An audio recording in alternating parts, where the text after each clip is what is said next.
Hello everyone, welcome to my YouTube channel. तो इस video में हम संस्कृत के प्रीवियस ईयर के क्वेश्चन सॉल्व करेंगे, जो कि यूपी टेट जो है 2013 का ये पेपर है। 27 जून 2013 में जो एग्ज़ाम हुआ था यूपी टेट का, तो उसका पेपर है, पेपर फर्स्ट, यानी प्राइमरी लेवल में जो है भाषा 2 में जो संस्कृत के क्वेश्चन पूछे जाते हैं, तो इस वीडियो में हम कवर करने जा रहे हैं। तो देखिएगा, ये क्वेश्चन पूछा गया था 2013 के एग्ज़ाम में, यूपी टेट 2013 के एग्ज़ाम में। तो चलिए इसमें देखिएगा, पहला वाला क्वेश्चन यानी 61 नंबर का क्वेश्चन है। अब देखिए इसमें कि परीक्षार्थी निम्नलिखित भाग प्रश्नों के उत्तर केवल तभी दें यदि उन्होंने भाषा का विकल्प संस्कृत चुना। अब निम्नलिखित पद के आधार पर 61 से 65 तक प्रश्नों के सही विकल्प चुने। अब देखिए ये पद दिया गया है, एक पद्यांश दिया गया है।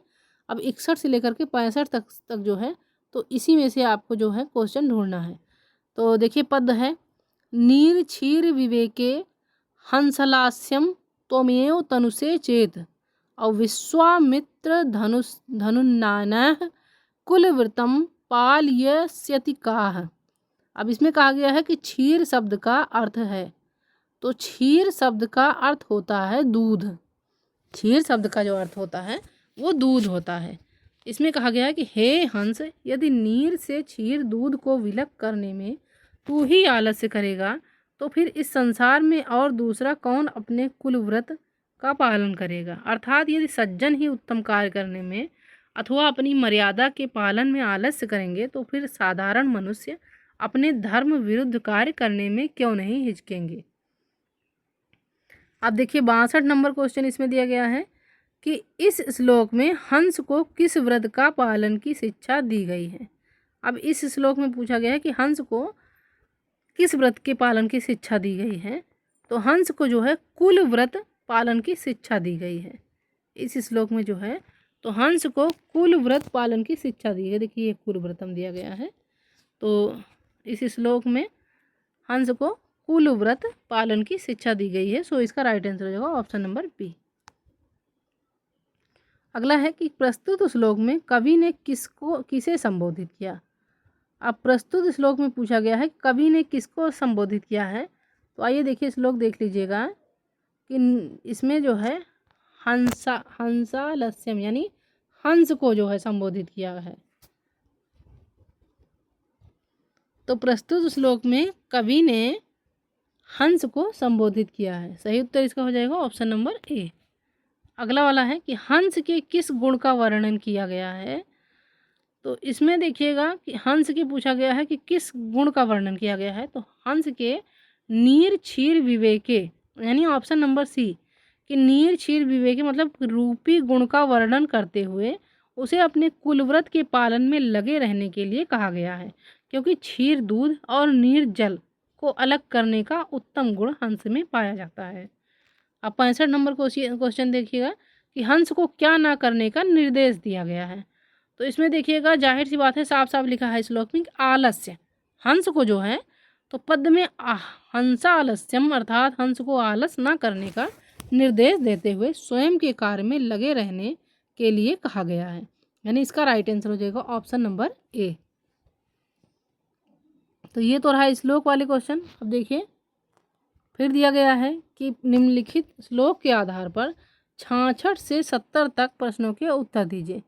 तो ये रहा श्लोक आपका कि व्यतिसजति पदार्थनान्तराः कोऽपि हेतु नृ खलु बहिरूपाधि नृपतितयाः संश्रयन्ते और विकसत ही पंडसिद्धयो पुंडरीकम और द्रवति चा हिम रश्मावधु गते चंद्रकांता। अब इसमें कहा गया है कि प्रस्तुत श्लोक के आधार पर 66 से लेकर के 70 तक इसी श्लोक से जो है आपको आंसर देना है। तो पहला वाला 66 नंबर देखिएगा क्वेश्चन है कि पदार्थों को परस्पर कौन जोड़ता है। तो पदार्थों को परस्पर जोड़ता है कोई अज्ञात यानी आंतरिक कारण, कोई अज्ञात यानी आंतरिक कारण। पदार्थों को परस्पर कोई अज्ञात यानी आंतरिक कारण ही जोड़ता है। धन में पदार्थ को खरीदा जाता है, धन से पदार्थ को खरीदा जाता है तथा विद्या से पदार्थ के विषय में ज्ञान प्राप्त किया जाता है, जबकि विनम्रता एवं व्यवहारिक गुण है। तो इसका राइट आंसर हो जाएगा ऑप्शन नंबर सी कि ज्ञान कोई अज्ञात आंतरिक कारण। अगला वाला है कि बाह्य साधनों पर कौन निर्भर नहीं होता। तो बाह्य साधनों पर जो है प्रेम जो है तो बाह्य साधनों पर निर्भर नहीं होता है। अगला है कि कमल कब खिलता है। तो इसका राइट आंसर हो जाएगा ऑप्शन नंबर डी कि सूर्योदय होने पर। कमल जो है तो सूर्योदय होने पर खिलता है। अगला है कि इस श्लोक में किस मणि का उल्लेख है। तो इस श्लोक में चंद्रकांत मणि का उल्लेख किया गया है। देखिए कि इस श्लोक में जो है जो चंद्रकांत मणि का उल्लेख किया गया है, ये देख लीजिएगा चंद्रकांत मणि। अगला वाला है अभी 71 से 75 के उत्तर दीजिए।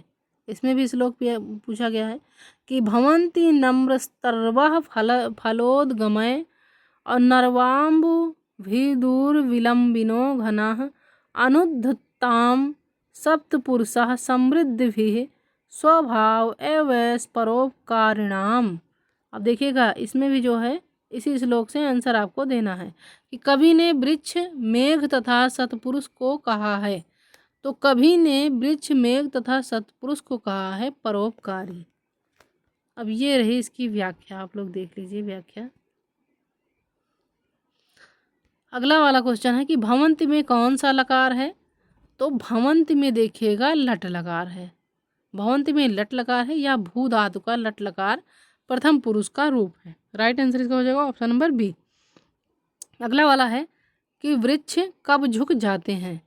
तो वृक्ष फल आने पर परोपकार की निमित्त में झुक जाया करते हैं, जिससे सभी उनके फलों को आसानी से प्राप्त कर सकें। तो सही उत्तर इसका होगा ऑप्शन नंबर बी। अगला वाला है कि नए जल से युक्त होने पर कौन अधिक लटक जाता है। तो नए जल से युक्त होने पर तो घन यानी मेघ जो है अधिक लटक जाता है। तो नए जल से युक्त होने पर मेघ दूसरों को जल प्रदान करने के लिए अत्यंत झुक जाया करते हैं, अर्थात पृथ्वी के अत्यंत निकट आ जाया करते हैं। नेक्स्ट वाला है कि समृद्धि के समय कौन अभिमान रहित होता है। तो समृद्धि के समय सत्पुरुष जो होता है वो अभिमान रहित होता है।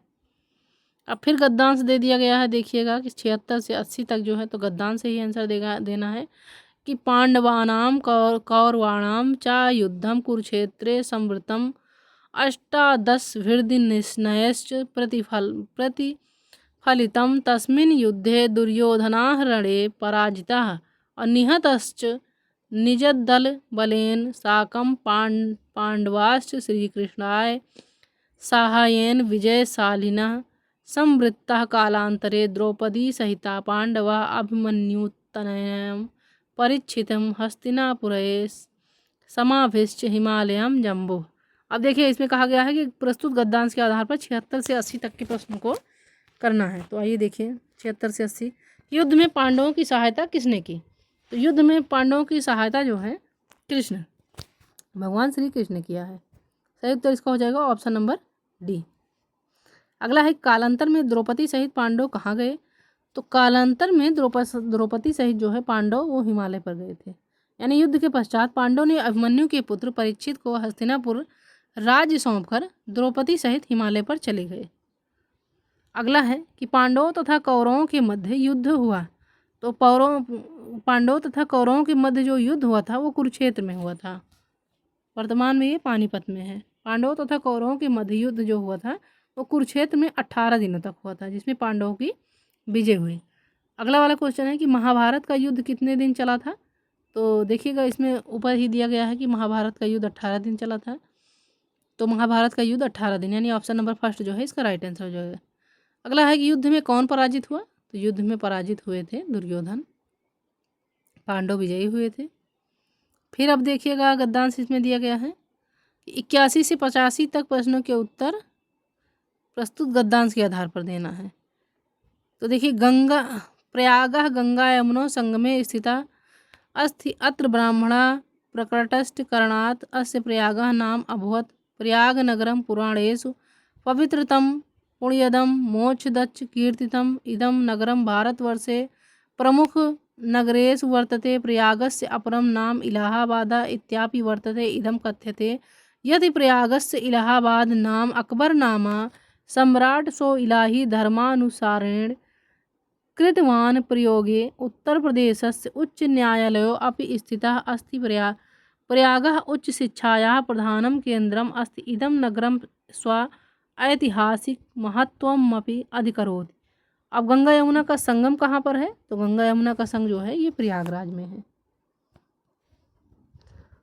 81 से लेकर के 85 तक क्वेश्चन कहा गया था। अब अगला है कि प्रयाग शब्द का अर्थ है।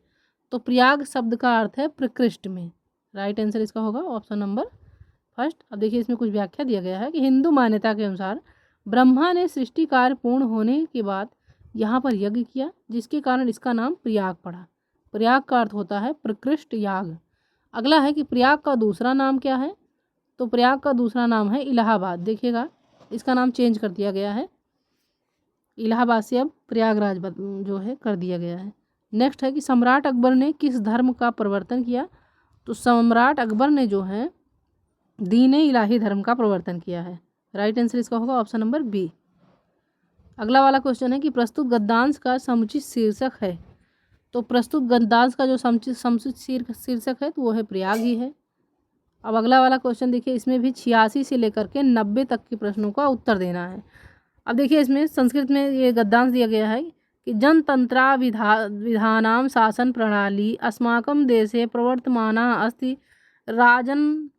राजनस्य यज्ञस्त्रे विद्युद्धि राजतंत्रं कुलीनतंत्रं प्रजातंत्रमिति शासन प्रणालयस्त्रो भेदाः प्रतिपादिताः।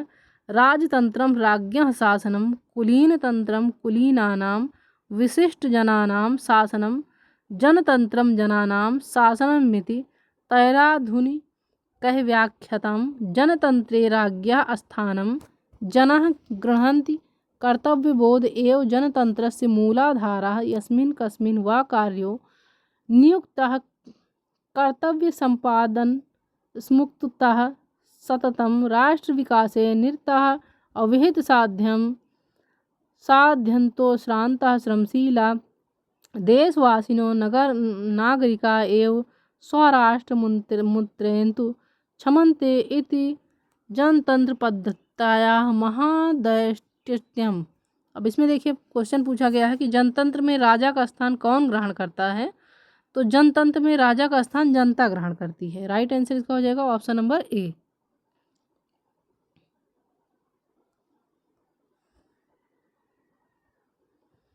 तो 87 नंबर वाला क्वेश्चन देखिएगा कि जनतंत्र का मूलाधार क्या है? तो जनतंत्र का मूलाधार है कर्तव्य बोध। राइट आंसर इसका हो जाएगा ऑप्शन नंबर सी। अगला है हमारे देश में कौन सा शासन प्रणाली प्रचलित है? तो हमारे देश में जो शासन प्रणाली प्रचलित है वो जनतंत्र है। नेक्स्ट है कि राजनीतिज्ञों ने शासन प्रणाली के मुख्यतः कितने भेद बताए हैं? तो राजनीतिज्ञों ने शासन प्रणाली के मुख्यतः 3 भेद बताए हैं। पहला है राजतंत्र, दूसरा है कुलीन तंत्र तथा तीसरा है जनतंत्र। अब देखिए सबसे लास्ट वाला क्वेश्चन है इस वीडियो का कि राजतंत्र में किसका शासन होता है? तो राजतंत्र में जो है राजा का शासन होता है। राज्ञः शासनम अर्थातम राजतंत्र में राजा का शासन होता है।